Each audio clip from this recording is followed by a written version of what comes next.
1er août 1915, Fontenoy. Il repéra un talus façonné par la chance et s'assit enfin. Son pantalon de terrassier en velours côtelé bleu horizon le grattait. La suppression de la déplorable toile rouge Garance avait quelques désavantages. Il retira son cascadrillant, laissant apparaître une calotte de fer, sorte de bourguignotte du Moyen-Âge remise au goût du jour. La protection de ses cervelières était réelle contre les petits éclats et les balles tirées de loin. Il allongea ses jambes fourbues par les longues heures de marche, puis sortit de sa vareuse son précieux carnet, un journal intime dans lequel il dessinait souvenirs, méandres et promesses. Il le feuilleta pour l'ouvrir au croquis du paysage que toute son enfance il avait admiré depuis la fenêtre de sa chambre, et comme à chaque fois, il eut presque envie de s'incliner devant la bonté de Dieu. Il n'en eut pas le loisir, un des siens approchait, confirmant aux soldats qu'en temps de guerre, la solitude était une imposture. Avec le sentiment d'être réduit à un appôt, il soupira. Il n'avait jamais compris pourquoi l'homme s'évertuait à s'amasser, tel des ordures, sur le même monticule, délaissant l'espace qui s'offrait alentour. Son compagnon d'armes passa devant lui sans un mot, grêle silhouette voûtée, le cou rentré dans les épaules, semblable à un échassier. Soulagé de constater que ce dernier recherchait autant que lui un coin paisible, Berthaille ne le retint pas et s'étira, les bras derrière la nuque, heureux de s'être trompé sur la nature humaine ou ce qu'il en restait. Il ferma ses paupières, oubliant que l'apparence de la paix n'était pas la paix, que bercée d'illusions, elle pouvait être pire. Nous allons tous crever, certains avant les autres. Donc c'est un extrait de La Nuit in Extremis, le troisième roman d'Odile Bouillet qui vient de paraître aux Presses de la Cité dans la collection Terre de France. Donc il s'agit de la troisième aventure de Colbert et Salacan, des personnages que vous avez créés dans le Centre des Bistanclac, paru chez le même éditeur il y a maintenant 3 ans. 2 ans. 2 ans. Donc il s'agit en fait dans cette histoire visiblement, pour moi en tout cas, essentiellement d'un sujet qui est la schizophrénie, qui s'annonce dès la couverture, avec cette image du test de Rorschach. Qu'en est-il selon vous, hein ? Oui, je suis complètement d'accord. C'est-à-dire que j'ai vraiment tenu à cette couverture parce que, en effet, c'est tout le livre. C'est 1921, c'est-à-dire que le test de Rorschach a été inventé en 1921. Et c'est aussi, je trouve, plus que la schizophrénie, c'est un schizophrène. On est avec un schizophrène. Donc ça, évidemment, on parle de schizophrénie, mais attention, c'est pas un traité sur la schizophrénie, c'est ça que je veux dire. Donc, je pense moi j'entends schizophrénie pas uniquement dans un sens médical, qui est effectivement présent dans le livre, mais sur cette question de la dualité, comme ça, de la duplicité même on pourrait dire. Parce qu'il y a déjà dans les épisodes précédents, et on le retrouve là encore à mon avis, toute une société de personnages qui avancent masqués. Là il y en a même l'un d'eux, le Gaune, qui est littéralement masqué, hein. Oui, absolument, absolument. Donc du coup, voilà, pour moi, j'entends cette schizophrénie dans un sens plus global par rapport à cette idée d'être double. Tout à fait, c'est le double, et c'est un double en plus meurtrier, criminel. Ce que je veux dire, c'est que la schizophrénie, tous les schizophrènes ne sont pas des criminels. Et là, effectivement, on est avec un personnage qui a cette dualité criminelle, meurtrière en lui. Et c'est ce qui m'intéressait, parce que ça a quand même une part, comme vous dites, hein, les personnages avancent masqués.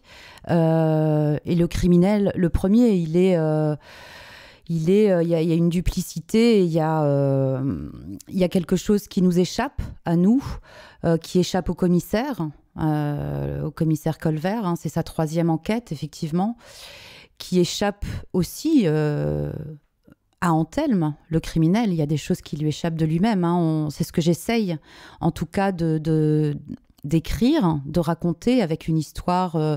On est dans un roman noir, dans un polar, dans une enquête, mais qui va s'avérer effectivement un peu extraordinaire, parce que, on va en parler. Revenons d'abord peut-être sur les personnages récurrents de cette trilogie qui va peut-être s'étendre à un quatrième, un cinquième, puisque visiblement tout se passe bien. Il y a chez 10-18 la réédition du premier de ces 3 livres, Le sang des bistes en claque. Donc, parlons des personnages récurrents. Déjà Colvert et Salacan. Alors, Colvert et Salacan, tout à fait, les 2 héros de cette série, même si y a d'autres personnages récurrents. Et La nuit in extremis, c'est vrai que c'est quand même un focus sur le commissaire Colvert. Il y a aussi, on apprend beaucoup de choses sur Salacan, mais on est plus là dans la sphère privée. Et Colvert aussi, on est bien sûr dans la sphère privée. Mais c'est vrai que là, c'est une enquête qui est un peu moins sur le laboratoire de police scientifique, puisque là, la science, c'est effectivement le test de Rorschach et c'est la découverte de la schizophrénie. Tout ça, enfin voilà, on est plus sur Colvert, sur Bianca, qui même si elle n'est pas très présente physiquement, par Colvert, on comprend que c'est Bianca qui l'a initié. Et c'est comme ça qu'il accepte cette schizophrénie de ce meurtrier, parce qu'il faut bien accepter qu'il y a des choses qui nous échappent et que la science est en mouvement et que la psychiatrie à l'époque, encore une fois, hein, je répète, on est en 1921, donc ce sont des personnages de 1921 qui dévoilent cette société des années folles, mais c'est aussi des personnages qui ont une modernité dans les rapports, dans Colvert qui sort de la Première Guerre mondiale, enfin comme la société française et tous les personnages de ce livre. Enfin voilà, c'est comment on se remet d'un conflit. Est-ce que c'est possible? Puisque tout ça, c'est traité aussi par Salacan. Hein. C'est-à-dire que Salacan, il est confronté à la science avec, encore une fois, 1921, la découverte de l'insuline. Et donc, un des enfants du professeur Salacan est atteint de diabète. Le lecteur découvre ça, il vit ça en direct, en même temps que Salacan. Et à l'époque, il ne faut pas oublier que le diabète était mortel. Donc, Salacan, il va tout faire pour essayer d'imiter ses confrères du Canada qui viennent d'inventer l'insuline. Mais c'est encore assez précaire, on va dire. Mais pour revenir à Salacan, pour rester sur Salacan, et pour rester sur cette idée de binôme, puisqu'il s'agit d'une équipe à 2 jusqu'à présent, on peut être surpris, il y a presque 2 histoires en parallèle, c'est-à-dire que des gens qui ont travaillé en équipe jusque-là, sur les 2 premiers livres en tout cas, là, sont parallèlement préoccupés par 2 affaires différentes, et on pourrait dire que la partie scientifique qui est représentée par Salacan dans le binôme d'enquêteurs, glisse vers Bianca, qui est une scientifique à sa façon, évidemment, mais il y a cette espèce de parallèle que moi je trouve intéressant, qui peut peut-être en déranger certains, mais comment c'est aménagé cette construction parallèle des 2? C'est-à-dire, c'est Salacan sans Colvert et Colvert sans Salacan, finalement. Oui, je trouve que c'est une des thématiques, ça rejoint la thématique de la schizophrénie, de ces chemins parallèles, de ces chemins mentaux parallèles. Et là, effectivement, c'était nécessaire et ça fait partie du suspense, ça participe à la forme littéraire du livre.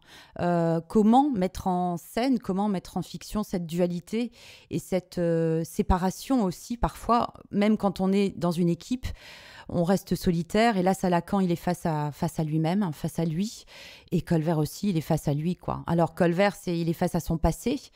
Il est face aux tranchées, il est face à des névroses. Et Salacan, il est face à ses propres névroses aussi, qui est quand même la science. Il a déjà une enfant qui est trisomique.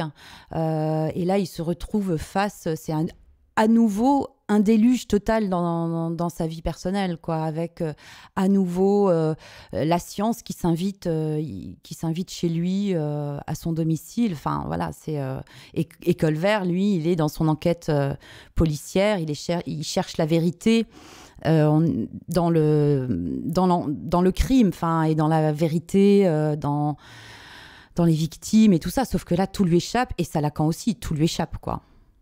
Et il me semble, cela dit, qu'il y a beaucoup plus dans ce 3e volume de références qui sont faites à des événements qui se sont réellement passés, des affaires, notamment par exemple l'affaire Landru, qui court tout au long du livre. Il fait référence à Einstein. J'ai l'impression que les références sont de plus en plus présentes dans ce livre. Du coup, ça rend... je trouve que c'est ça qui est intéressant. C'est cette idée que la fiction est de plus en plus entremêlée à quelque chose, à un tissu de plus en plus réel. Et je voudrais... Il y a quelque chose que je trouve intéressant qui est présent aussi dès le premier livre, c'est ce principe de l'échange, qui est, si je ne me trompe pas trop, enfin, l'idée de prendre et de laisser. Hein. C'est-à-dire que un tueur sur une scène de crime prend la vie à sa victime et en échange, il va laisser par exemple une empreinte de chaussure, il va laisser un cheveu. C'est bien ça ? C'est ça, c'est ça. C'est-à-dire qu'il prend la vie et donc il laisse une trace de lui en prenant cette vie. Il y a un échange, hein, ça c'est indéniable. Maintenant, c'est comment Locard, hein, il explore ça. Comment lui ensuite il arrive et il essaye de trouver toutes les traces que ce criminel a laissées, souvent à son insu, en tuant, en prenant la vie.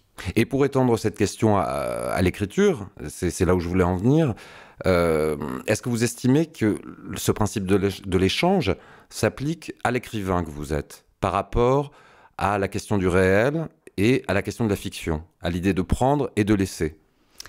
Complètement. Alors là, c'est plus aussi une question de choix. Il y a une question d'échange, en effet, c'est s'approprier cette réalité. Je me suis nourrie de toute cette année 1921, puisque c'était mon choix. C'était que ça se passe en 21, avec cette découverte du test de Rorschach, avec cette découverte de l'insuline, et après en me documentant avec l'affaire Landru, on était en plein dans l'instruction. Enfin, j'essaye de m'approprier. Le prochain se passera en 1922, les deux premiers se passaient en 1920, pour bien poser la série. Mais c'est vrai que c'est l'objectif, c'est-à-dire d'aller à l'essentiel maintenant et effectivement de me nourrir de toute cette réalité et ensuite d'arriver à, je sais pas, vous parlez d'échange, mais je pense que c'est aussi beaucoup une question de choix. Une question de choix. Et ça, encore une fois, ce sont les personnages à un moment et l'histoire et les personnages qui sont en parallèle de l'enquête, du crime qui est décidé au départ au niveau dramaturgique. Et puis ensuite, il y a plein de choses. On a beau, avec la technique qu'on pense maîtriser un petit peu, faire un plan, réfléchir au cliffhanger, au climax, au changement d'acte et tout ça. En fait, parfois, on se rend compte que ça n'a pas servi à grand-chose parce que les personnages nous emmènent là où on n'avait pas pensé qu'on irait. Là, vous utilisez des termes en fait de scénaristes qui sont liés au cinéma aussi. Et vous avez une formation de scénariste au départ. J'ai l'impression aussi que cette influence se ressent dans ce livre, plus que dans les autres aussi. C'est comme s'il y avait un montage. Je trouve qu'il est beaucoup plus rapide. C'est une lecture, je pense, qui est très addictive. C'est des chapitres qui font 2-3 pages. Et maintenant, on a vraiment un montage alterné, d'une certaine façon, puisqu'on passe d'une époque à une autre, d'un personnage principal à un autre. Je trouve que ça apporte beaucoup à l'écriture de ce dernier livre. En tout cas, pour ma part. Mais l'écriture, en tout cas, du scénario m'a appris quelque chose. C'est d'abord de ne pas lâcher un point de vue et que c'est douloureux parce que ça inclut des choix. Et c'est pas facile, contrairement à ce qu'on peut imaginer. La nuit in extremis, hein, c'est ça aussi. Il y a no time to lose, quoi. C'est vraiment ça. Et c'est aussi, j'ai pas eu beaucoup de temps pour écrire cette enquête. Enfin, je me suis vraiment prise au jeu, c'est-à-dire que j'ai passé du temps à me documenter. Il y avait le manuscrit à rendre, donc voilà, ça a été intense. Hein. Ah oui, documentation, on voit. Enfin, il y a même beaucoup d'intrigues parallèles parallèles ou comme les anarchistes, par exemple. Enfin, il y a comme ça des débuts d'intrigues qui commencent, qui sont amorcés, et on sent bien qu'il n'y a pas eu la place, le temps, ou Et des coupes aussi, beaucoup de coupes, parce que c'est vrai que j'avais d'abord, justement, hein, je savais qu'il y avait, depuis le départ, j'avais quand même, il y a quand même des choses que j'ai gardées dans ma construction initiale mon projet initial, et cette enquête des anarchistes. Il y avait toujours cette thématique de Anthelme est une bombe à retardement pour Colbert, et je voulais que le Gaume soit occupé aussi avec une autre bombe à retardement. Donc j'ai passé un temps fou à me documenter sur les anarchistes, à écrire sur le Gaume. Et puis à un moment, effectivement, il a fallu se rendre à l'évidence que, que non, ce qui comptait, c'était vraiment Colbert, Anthelme. Mais du coup, je pense que c'est ce qui fonctionne aussi, c'est vrai que c'est quand même très nourri, quoi. Même si j'en garde à chaque fois l'essence, hein, l'élixir, mais j'essaye que ce soit nourri, quoi. C'est le moins qu'on puisse dire. Et du reste, on a l'impression qu'il y a plein de fenêtres qui sont ouvertes pour le quatrième. À la fin du livre, le jeu est presque distribué. On pourrait dire les cartes sont là et on attend avec impatience le quatrième qui est prévu pour quand? Il est en route, il est en gestation et donc il sera en librairie fin 2015. Mais d'ici là, les lecteurs pourront retrouver De mal à personne, qui est la deuxième enquête de Colbert et Salacan. Elle paraîtra chez 10-18 en grand détective, donc début 2014. Et puis septembre-octobre 2014, ce sera La nuit in extremis en 10-18 grand détective. Voilà, donc vraiment la série s'installe et comme ça permet de prendre le temps et on va, j'espère, continuer à en parler. Voilà. Merci Odile Bouillet. Merci Pierre.